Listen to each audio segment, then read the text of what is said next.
Ay, magandang gabi ho mga friend. Magbigay ho, magbigay ho tayo ulit ng dito. Reaksyon dito kay Sara Duterte. Sabi niya, I have 100% trust on my team, Duterte, sabi niya. 100% ang trust niya sa kanyang mga abogado. Pakinggan natin, ha?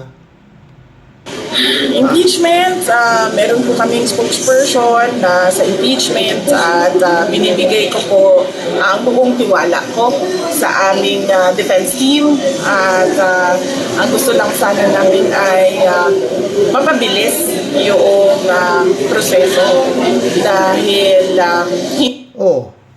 gusto na daw niya na mapabilis ang proseso at 100% daw ang tiwala niya sa kanyang team, no? Hindi kaya napapanood nito. Abogado to eh. Sabi niya 80% nga raw siya sa bar exam, di ba? Hindi niya ba alam na walang nangyayari sa kanyang defense team?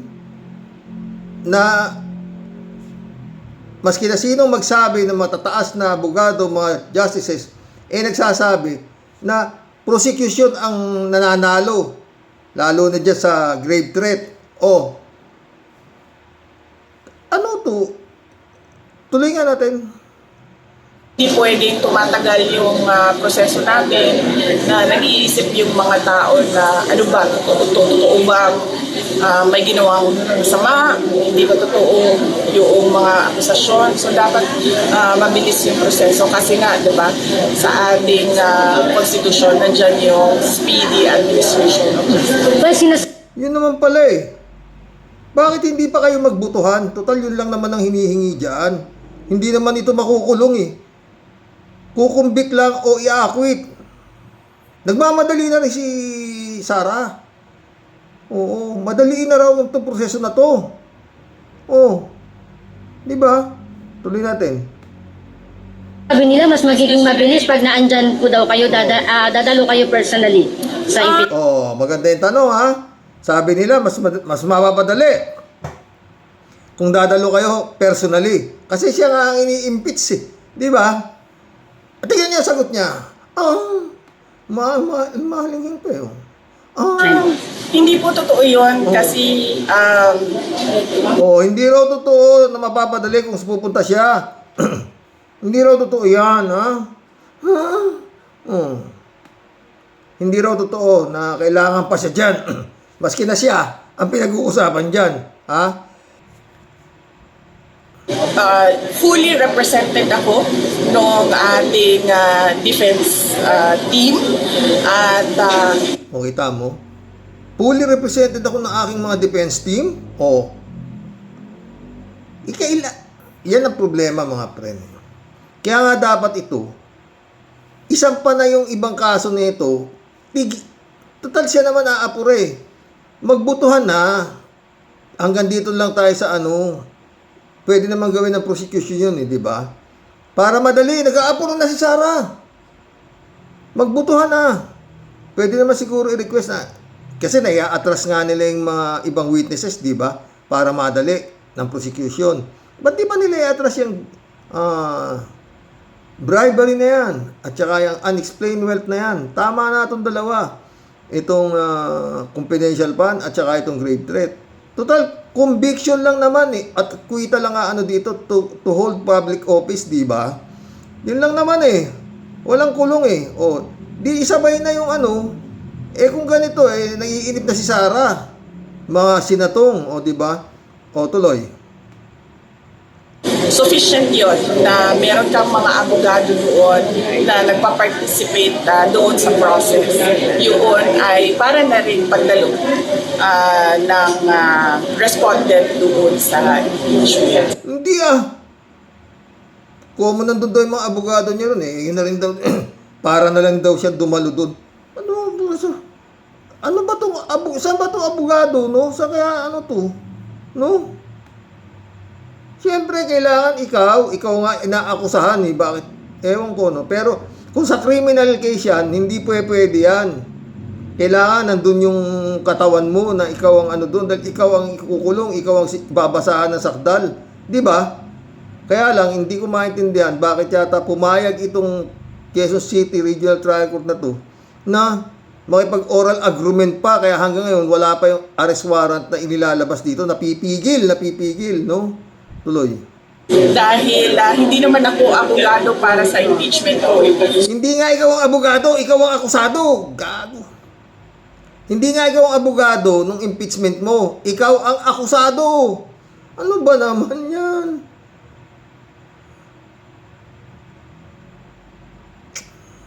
Totanga eh. Wala akong matutulong doon sa proseso. Bakit wala kang matutulong doon sa proseso? Ikaw nga ang tatanungin kung totoo ba na ikaw ay ang nagsabi kay Acosta na ibigay ang pera kay La Chica. Paano wala kang maitutulong doon?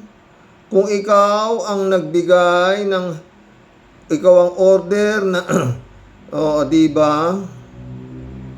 Ng pag-present ng witness, pag-cross-examine ng witness, lahat yun ay trabaho ng abogado at yun yung participation at appearance ko doon. Thank you, Vice. Impeachment, meron po. Ha, mga boss? Alam niyo mga friend, masama amoy, oh. Sa totoo lang, ito sasabi niya, 100% trust on my defense team. Bakit? Hindi mo ba napapanood kung ano nangyayari sa mga defense team mo? Nangangamote? Ha? Nangangamote yung defense team mo? Hindi ba nakaintindihan? 80% ka pa sa ano? Maraming nagsasabi. Sila, Igon Cayosa, Integrated Bar of the Philippines, dati na former president. Kung sino-sinong mga matitibay na matatalino ng mga lawyers, lahat. Tapos sasabihin mo, other way around, Sayad, 100% ang tiwala mo na i-acquit ka ng mga senador mo. Huwag mo sabihin yung mga abogado mo, walang katorya-torya yung mga abogado mo.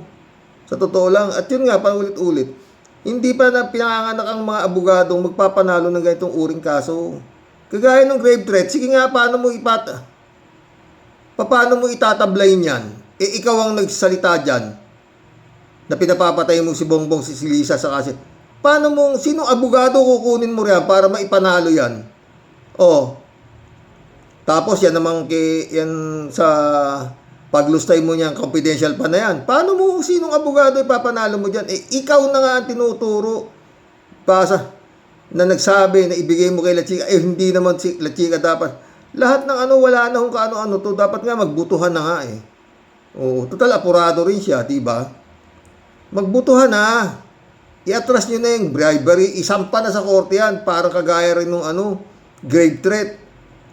Tsaka yan, unexplained wealth. Isampa na lahat sa korte yan. Hindi siya haharap dun.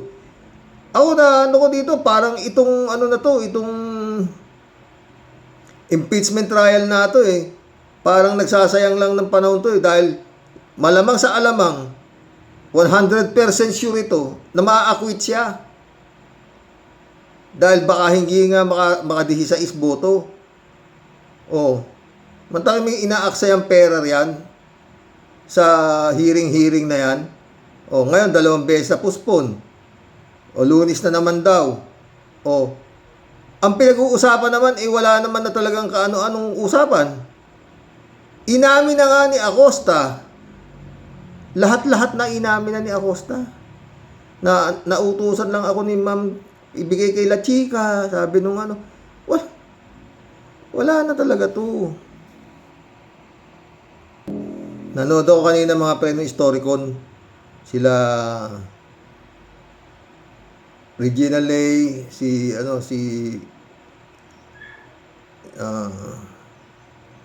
Ronald Llamas, at saka ang guest nila si Matibag, si Director Matibag, no?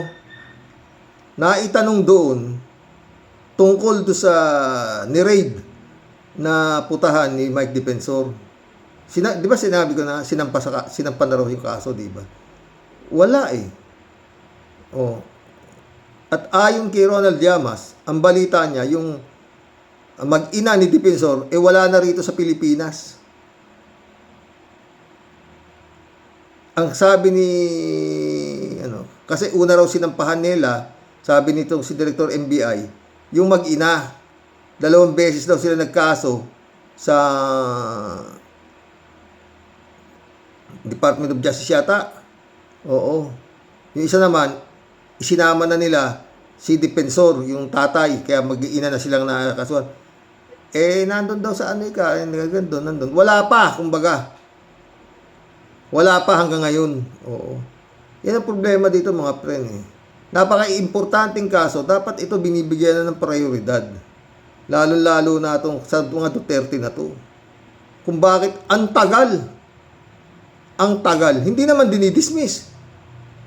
Gaya nga sinampa ni Secretary ni Sani Trillanes na plunder. Kay Inday din kay Inday kay Duterte, kay Pulong. Kumpleto Wala Katagal na noon Iinip na nga si Sani Trillanes, di ba? Katagal-tagal na noon. Oo. Napaka-importante yung bagay nito. Hindi naman dinidismiss ng ombudsman. Pero hindi gumagalaw. Katagal namang aralin. Ayan na nga, nakasampa na. Halos hinihiling na rito sa Senado, yung sinampang kaso ni Trillanes. At baka magiging pa nga siya, pag hindi pa ito naputol, magiging pa siya, yung tawag dito, magiging testigo pa si Senator Trillanes. Kung hindi totoo sinasabi yan, di sana pinakulong na ng mga Duterte yan. Ang lakas ng Duterte sa korte. Bakit hindi masasabing malakas? Tignan mo nga yung sinampang grave threat ng NBI sa Department of Justice. Pagdating ng Department of Justice, sinampa sa korte sa Quezon City. May probable cause na. Certainty of conviction. Aba, mukhang naharang pa yung warrant of arrest ni Inday Sayad. Ano na yan? Hindi ko tayo pero makagtataka ka talaga ba't ganun? Warrant of arrest tapos napanood ko Pumayag daw yata yung Quezon City Trial Court na makipag oral agreement pa at ipipilit nung side nitong abogado nito si Sayad na may impeachable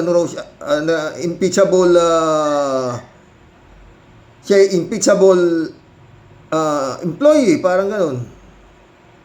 Hindi siya dapat ma-issue ng warrant of arrest. Yun ang pag-argumentuhan na wala naman siyang immunity from suit, di ba? Anong pag-uusapan dun? Bakit papayag yung korte? Sa kahilingan na hindi naman talaga pwedeng wala nga siyang immunity from suit. Anong argumento pa pag-uusapan ng trial court at saka nung abogado ni Sayad? Di ba? Ni Sara pala. Hindi ko maintindihan, masyado malambot di ba? Masyado malambot. NBI ang nagsampa sa Department of Justice, pinag-aralang mabuti, sinampa sa korte, pagdating sa korte, sabi ng abogado ni Sara, mag-usap muna tayo, oral argument muna tayo, at bakit kayo mag-i-issue ng warrant of arrest, ganito. Hindi pa naman siya i-issue na siya ng warrant of arrest, hindi pa naman siya convicted, di ba? Di sa korte, bakit antimano pag-i-issue pa lang ng warrant of arrest, napipigil na? Kabuta.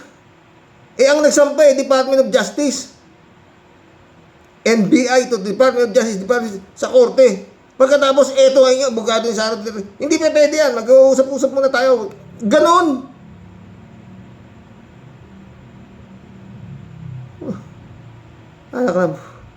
Ay nako, high blood abutin mo. Ito si Gutesa, umatras na. Bukod sa 3 dating bodyguard ni Zaldico, binawi na rin ng dating sundalong si Orly Gutesa ang nauna niyang pahayag na nag-deliver siya ng mali-malitang pera sa bahay ni dating House Speaker Martin Romualdez. Ang sabi ni Gutesa, sina Senador Dante Marcoleta at dating Congressman Mike Defensor ang nasa likod ng pagharap niya sa Senate hearing, kapalit ng pera at scholarship sa kanyang mga anak. nakatutok si Maki Pulido and closer. Buhay pa pala ito. Kala ko, wala na ito eh. Oo. Buhay pa pala. Mr. President. Unang lumabas sa publiko si Orly Guteza sa pagdinig ng Senate Blue Ribbon Committee kaugnay ng mga anomalya sa flood control projects noong Setyembre ng nakaraang taon. Sa kanyang testimonya, sinabi niyang bilang bodyguard ni dating Congressman Zaldico, tagahatid siya ng male-maletang pera sa bahay ni dating House Speaker Martin Romualdez. Humigit kumulang 3 beses ako mismo ang nag-deliver ng basura sa bahay ni Congressman Zaldico at sa mga bahay ni Speaker Romualdez. Si Senador Rodante Marcoleta ang nagharap sa pagdinig kay Guteza na inilapit daw ng kaibigang si dating Congressman Mike Defensor. Pero ngayon, binabawi na ni Guteza ang kanyang mga sinabi sa isang panibagong affidavit. Kung nauna pa to, no? Nauna pa to kaysa doon sa sinampang kaso nila Matibag, no? Doon sa nahulihang putahan niya. Oo, yung qualified human trafficking, no? 58 babae ang na-rescue doon. Nauna pa itong kaso na to, na plunder na to, no? Dapat meron na rin yun eh. Ano yun, no, di ba? Ewan. Batas. Pinilit lang daw siya ni Defensor na sabihing naghakot siya ng pera para kay Romualdez kahit hindi raw ito totoo. Sa isang video, binasa ni Guteza ang ilang bahagi ng kanyang affidavit. Mataba na, oh. Tumaba eh, oh. Nung unang humarap, taba ba yan o manas? O, yan, oh, si Guteza. Oh. Sa isang Japanese restaurant malapit sa Senado, sinulat daw ang kanyang affidavit laman ng kwentong idinikta ni Defensor. Inayos pa raw ni Marcoleta ang draft na tinype ng manugang ni Defensor na si Mark. Simulang nanalisin na ron Marcoleta ang basahin ng ginawa ni Mark. Yan, oh, taba niya na, oh. Oh, yan, oh. Hindi naman siya ganyan kataba nun. Namaga, eh. Ang affidavit base sa sinabi ni former Congressman Mike na sabi niya, pare, ayusin ko ang Tagalog. Doon mismo sa harap ko, inaayos ni Mr. Marcoleta. Sabi ni former Congressman Mike Defensor, si Mark kasi di marunong mag-Tagalog. Ang video na ito ibinigay sa GMA News ni Attorney Melvin Kalimag, ang abogadong nagnotaryo ng panibagong affidavit ni Guteza noong August 13. Binigay din sa amin ang video ng ginawang pagnotaryo sa isang hotel room sa Pasig. He was very relaxed. Tapos tahimik nga eh. Parang very ordinary lang. Ni-request namin kay Attorney Kalimag na makausap sa telepono si Guteza pero ayon sa kanya, may problema sa signal kung nasaan si Guteza kaya di siya makontak. Sa kwento ni Guteza sa kanyang affidavit, narinig daw niya ang usapan ni na Defensor at Marcoleta tungkol sa pera. Sabi ni Congressman Mike, basahin mo na muna, ikaw na ang bahala kung pwede yan. Sabi niya, pari, 150 million lang, masaya na tayo. At ang matapos siyang basahin ng affidavit, sabi niya, Ito, 150 million pala yung pagpapartihan, ha? Doon sa ginawa nilang drama, 150 million. Ito malaki, ha?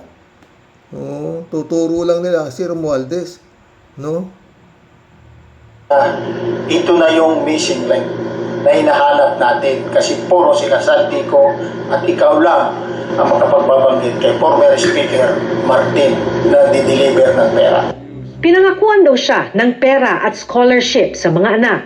Pinilit niya sa akin na ako na lang sabay sabi na basahin mo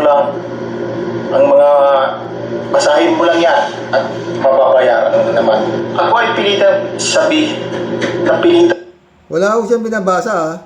Hindi kagaya nung tumitistigo siya dun. Binabasa niya, mali-mali pa. Nagalit pa sa kanya si Marcoleta, di ba? Oh. nasabihin para sa kanya, sige po sir, ito ang kung ito ang paraan para makatulong ako, gawa ko dyan sir. Kaya lang sir, inaalala ko lang ang pag-aaral ng mga anak ko. Nag-promise ng kasa educational scholar si former Congressman Mike Defensor.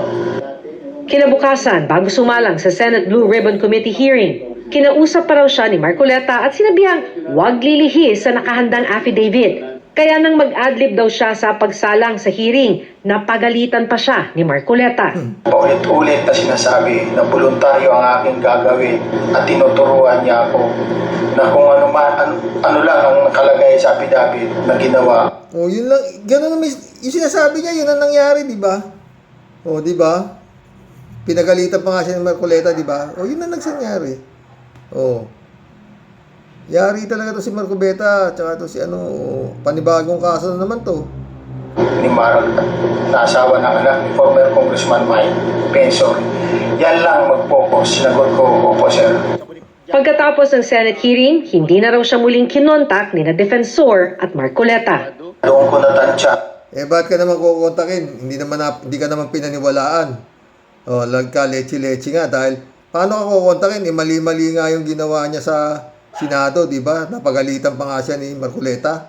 O, kaya hindi siya kapanipaniwala dahil halatang scripted yung paglabas niya. O, di ba? Tapos nung pinatatawag na siya ulit, hindi na siya pinirsinta ni Marcoleta di ba? O, nawala na siya at that time, di ba?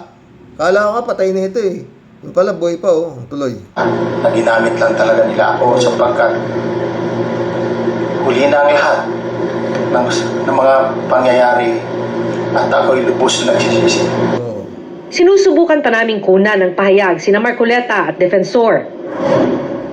Ang binabawi ngayong salaysay ni Guteza, bahagi ng mga ebidensyang pinag-aaralan ng Ombudsman para sa posibleng isampang reklamo laban kay dating Speaker Romualdez. Bukod kay Guteza, nag-recant na rin ang 3 niyang kasamahang bodyguard na may affidavit na hawak ng Ombudsman. Hiningan namin ng Ombudsman ng reaksyon pati na kung ano ang epekto nito sa case build-up laban kay Romualdez. Pero hinihintay pa nilang magkakopya ng Grabe Kalumpit Bulacan kawawa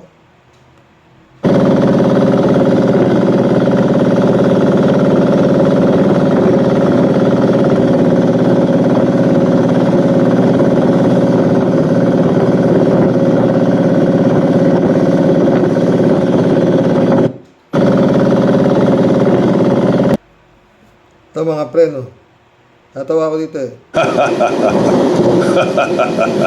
Marami na namang budget ang makukuha ko. Pagtagbaha. Kailangan ko lang magpakitang tao sa mga hampas lupa. Kunting paayuda para naman maniwala sila na mahusay akong nagseserbisyo. Paldo na naman ako. Totoo to mga friend. Totoo ito. Itong mga timawa na to, basta may kalamidad, mas kumikita sila Totoo lang. Ito pa 2 buhay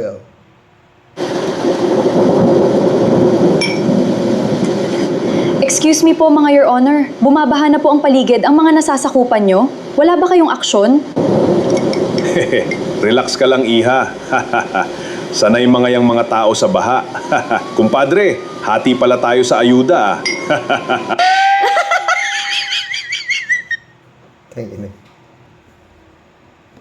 Ito. Saan may pinakamalaking farm ng buhaya sa Pilipinas? Ang may pinakamalaking farm ng buhaya sa Pilipinas ay matatagpuan mo sa Kongreso. Pero kung gusto mo na mga pang book of record yung laki, pumunta ka sa Senado. Nandun yung mga kamag-anak ni Lulong. Kawawang Pilipinas to. Ating baliw.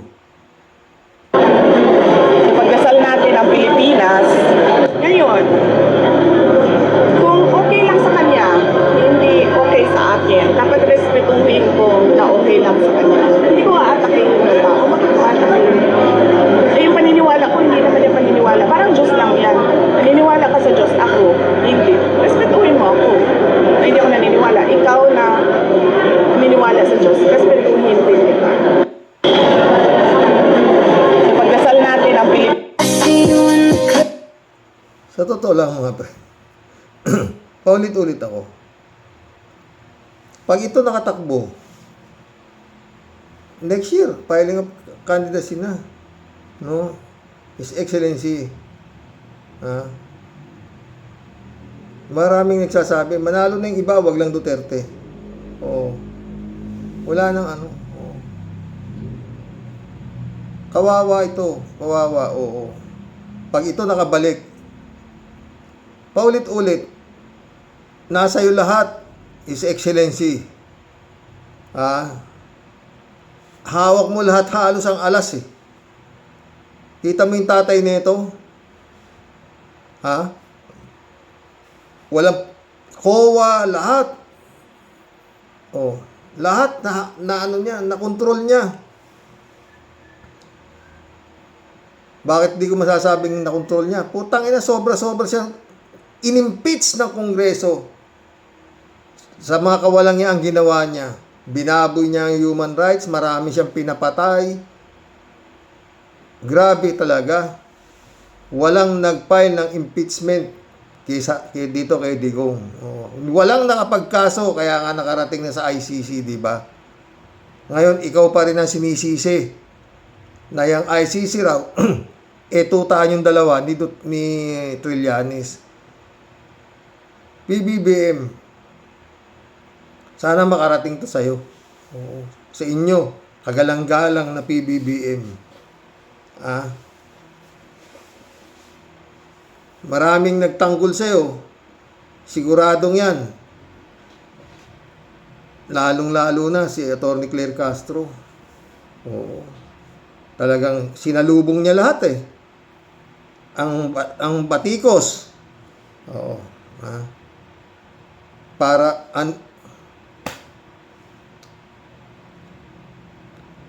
Pag ito hindi na paulit-ulit ako. Lalo yan si Cayetano ayan ang mga abangan natin mga friend eh.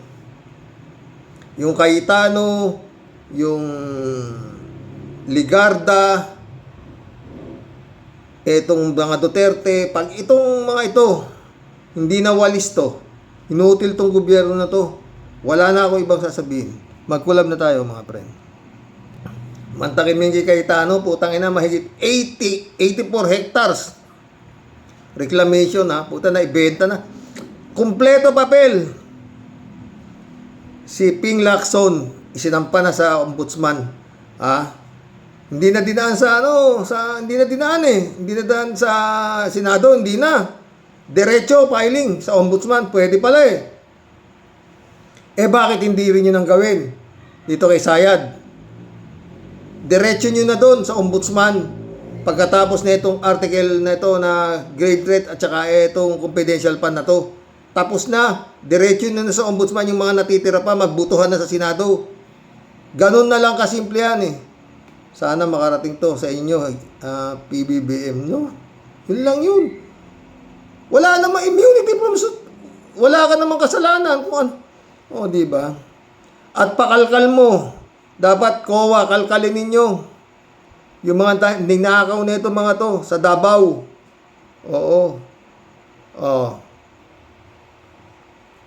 Yan Gina Acosta na yan. Tao niya pa yan. Mayor pa lang si Sara Duterte. Tao niya na yan. Acosta na yan. Kaya kung ano yung nangyari dito sa DepEd at saka dito sa Office of the Vice President, same pattern kung ano nangyari nung mayor siya sa Davao. Na sinasapak lang niya yung mga sheriff doon, di ba? Diesel, shout out, gandang gabi. Xerox at sa lahat ng mga ka-warriors, sabi niya. Lucia Medina, shout out, happy birthday kapatid, sabi niya. Lucia Medina ulit Magaling mambudol tong Sara Magpiatos. Ang galing na naman mang-uto at sa uto-uto, Lucia Medina ulit. Dapat may metal detector ang mga schools and establishment, di ba? Patrick, shout out. Librado Ludovico, shout out. Blessed morning, Karox, and all warriors. Michelle Edwin Mike, shout out, my friend. Joselito Mabait, shout out. Happy birthday, sir. Ganda din po. David Alin Mendoza, shout out. Good evening, Karox. Ano daw po? Yung pamamaril sa Ateneo de Zamboanga ay isang disaster? Sabi ni Sayad, wala na po tayong magagawa doon kasi tanga na. Wala na po tayong magagawa doon kasi tanga na, bobo pa yung Vice Presidente ng Pilipinas. Sa tingin ko nga dahil sa pamilya nila kaya nagkakaganyan ng mga kabataan natin Puro karahasan at patayan ang namumurawi sa mga bibig nilang magpapamilya. Kaya nga po hindi magandang role model ang mga ganyang namumuno sa bansa natin. Kaya, wala tayong magagawa. Sinisyo, Duterte, ng mga Tawang-tawa si 3JCO po. Si Sara ang disaster ng bansa. Totoo yan. Siya ang disaster. Yan Duterte, yan ang mga disaster, mga putang ng mga yan.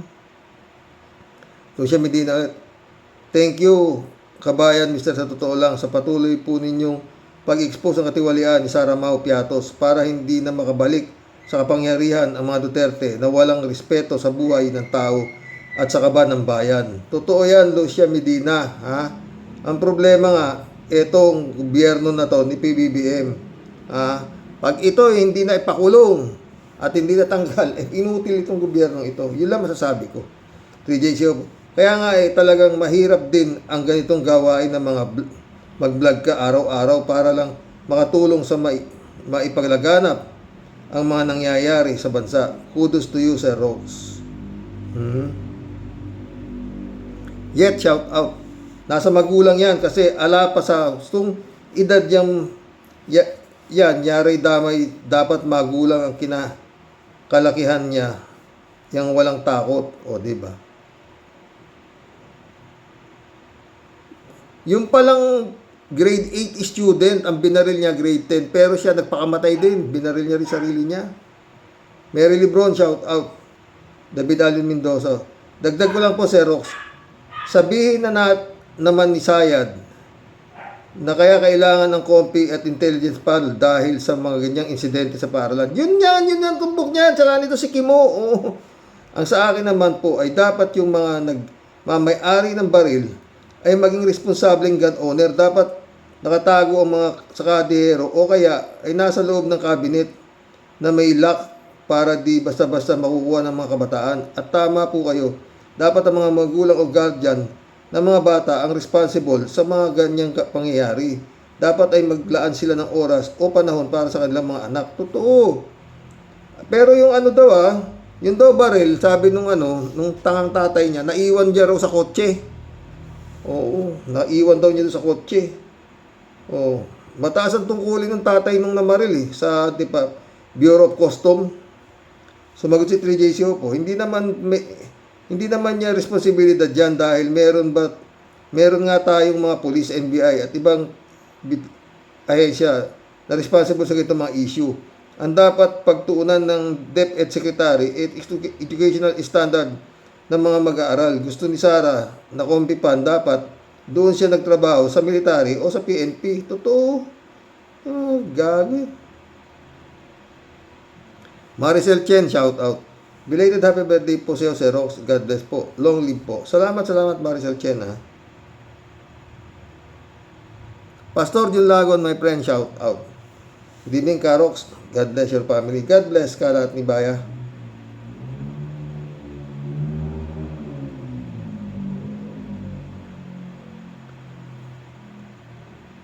Ted, shout out, Ted. Isang kaibigang libro ni Sara, wala kang mapulot kahit 5 uhugin. Tapos, 10 million ang halaga.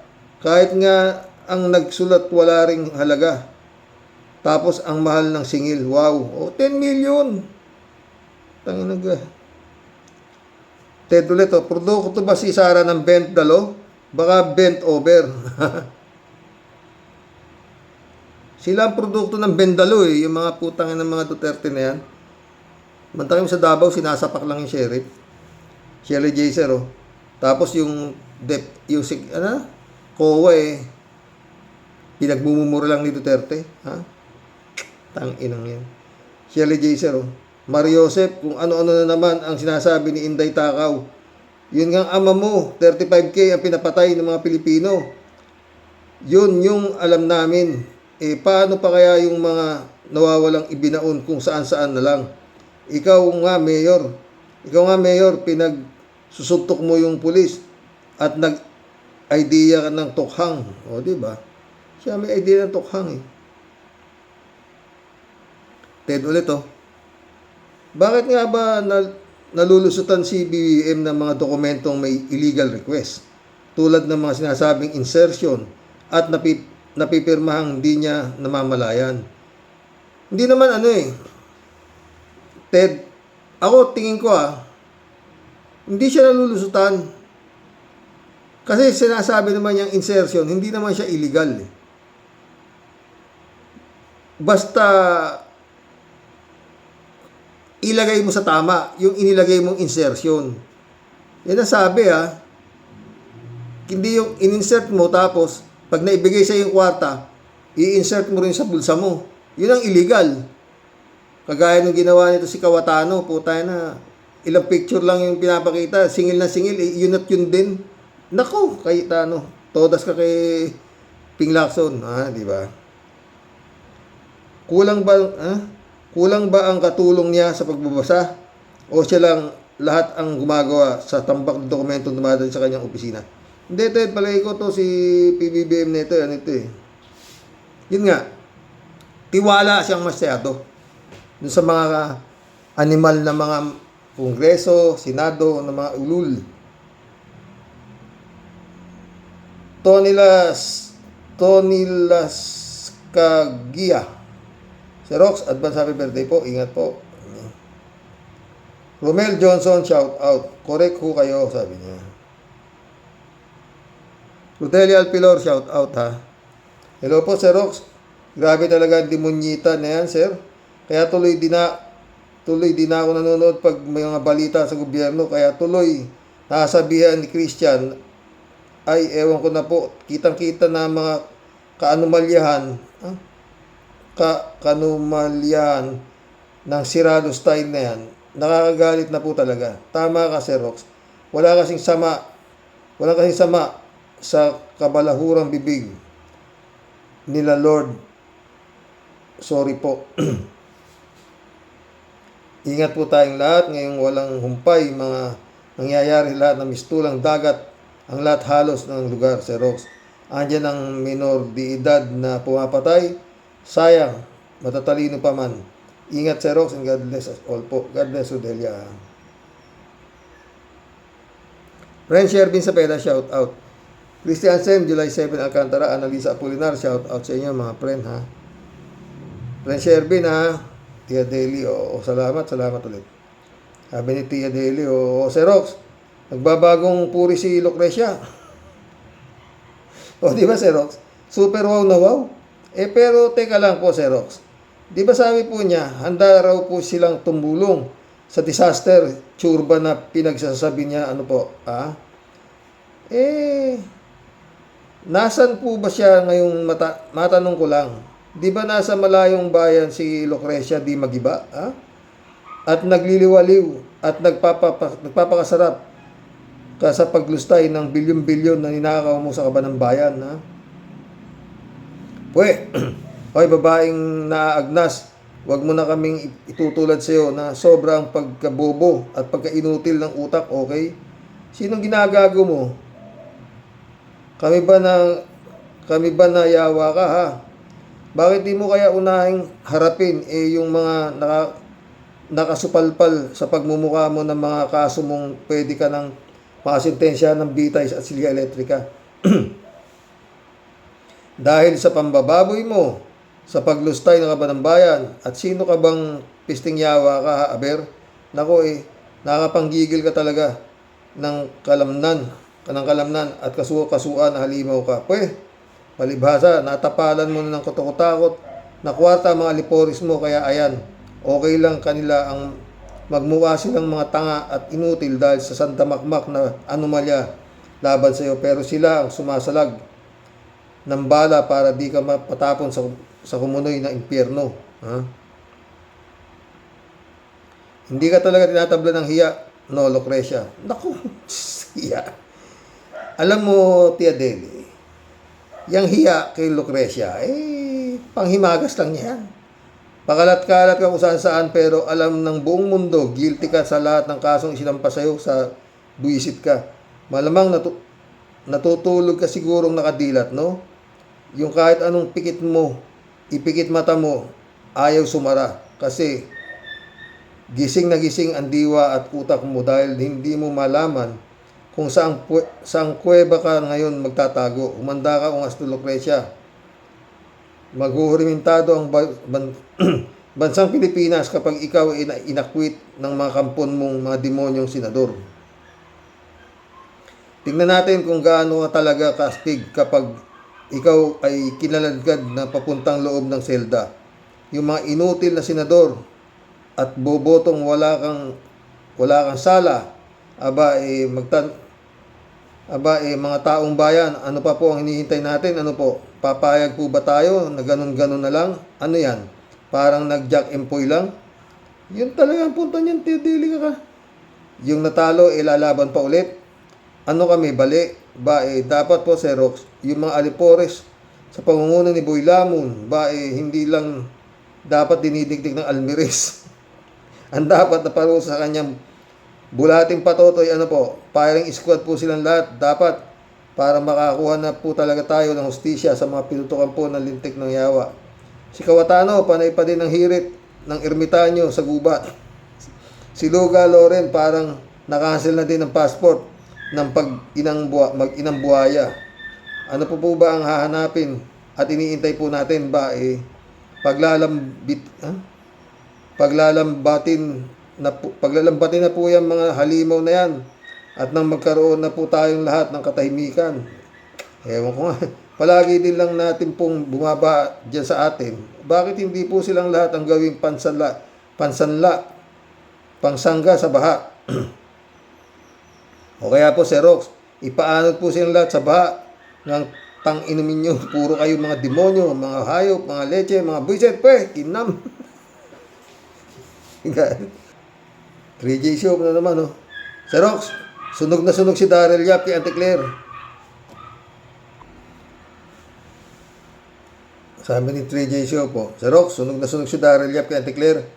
Kung si Marcolecta naipakulong niya ang sarili niya, itong si Daryl Yap, pinatunayan niya na tama nga si Auntie Claire tungkol sa mga teacher na hindi naging maganda halimbawa sa kanilang mga anak. At suppose si Daryl Yap, yan na nga ang retired public school teacher ang mga magulang niya, tapos sabay mura. O di ba? Hindi nga naturuan ng mga magulang na teacher pa naman, o di ba? Si Daryl Yap na yan isang stupid at kalati yung gunggong din niya hype niya. Baliw din yan. Basta miyembro ka ni Dutae, kailangan talaga tanga ka. Oo. Yun ang main qualification to be a DDS. Kailangan ikaw ay lehitimong tanga. Oo. PJ Show pala ito. Dito naman muna tayo kay Christian Esguerra. Gusto ko si Christian Esguerra lalo na pag-tandem sila ni Ronald Llamas. Parang silang mga high school student na nag-aasaran. Kaya lang, nabumpanis si Christian dahil sa maling mga words na pinakawalan niya tungkol kay BBM. Agree ako kay Ate Claire.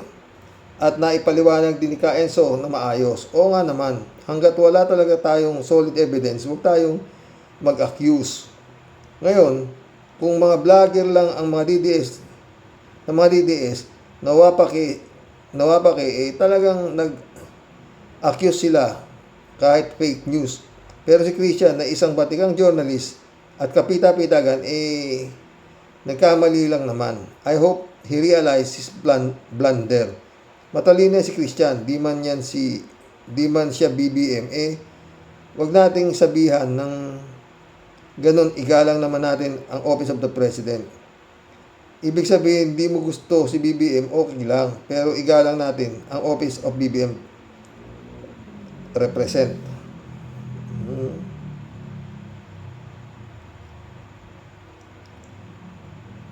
Basta ako, yun ang nasa ni Christian Esguerra kalooban niya, di ba? Basta ako, para sa akin, si BBM, nauto. Hindi niya akalaing gano'n ang gagawin nitong mga sugapa na ito. 3J Show ulit ito. Alam mo, Xerox, si Sara at ang mga DDS ang number one law bender. Di na natin kailangan ng ebidensya kasi andyan na ang sarap natin. Kaya nga nasa dahig si Gong Di dahil sa kanilang mga bending dalo. The nerve ni Sara, di ba? Bulol niya si Sara. Tama si Montulfo, baliw yung putang ng yun. Sabi ni Sara, sinabihan po ang president na bigyan ako ng 100 billion. Kala mo naman utusan niya si Bibi. Yun nga, nanghihingi ng 100 billion ni katiting na papel kung saan meron siyang feasibility study kung anong gagawin niya sa DepEd. Yun nga, ni katiting na papel kung saan wala nga eh. Wala sira ulo nga, kung mukhang pera nga, putang na. Gaga. 3J show po ito. Nga pala si Rox. Wow, si Gutesa bumaliktad na. Mas naniniwala ako kay Gutesa ngayon. Mas kapanipaniwala. Pero siyempre, kailangan patunayan pa rin yan. Si Marcoleta Defensor, ang mga may nagpasara ng ABS-CBN noon, kaya naman ngayon, sila ang nakakulong. Mga walang konsensya, mga yan. Kaya kayang-kaya nilang paikuti si Gutesa dahil itong si Marcoleta at Defensor mga kampon ng kadiliman. Kampon nga ni Digong, ganyan dyan. Lisa de la Cruz, shout out. Epal naman sila Robin. Tama ka, magulang ang dapat managot kasi hindi naman ma-access ng mga anak nila kung nailigpit nila ng maayos. Kahit maliit na bagay, may dapat silang pinagtataguan. Kapabayaan ng magulang, nagpapatawa lang yan si Sara. Totoo. Lisa de la Cruz ulit. Dito sa amin, kahit gunting, bawal sa school. At paglabasan na mga students, may mga tanod naman. Totoo. Tagal ko nag-aral, wala namang ganyan. Ngayon lang. Chipista Bunao, good morning po kuya sa mga ka-warriors. Tama po, maling-mali po si Christian Isigera. Alam po naman ninyong pareho po tayong di loyalista. Pero mali po talaga si Idol Isigera.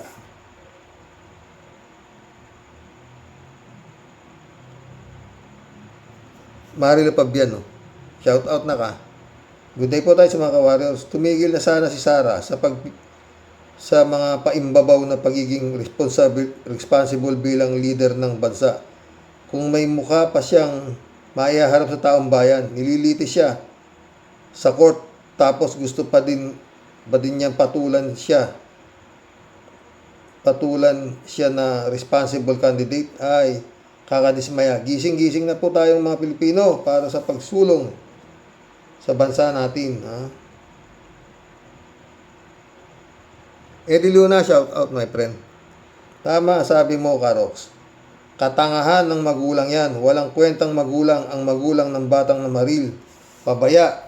Kaya ang anak, bata pa, demonyo na. Kung ako magulang ng batang namatay, gusto ko patayin na rin yang namaril. Nagpakamatay, friend. Nagbaril din daw yata sa sarili, ayon sa istorya. Para amanos, inang mga hayop na yan. Bata pa, halimaw na. Nagpakamatay daw eh.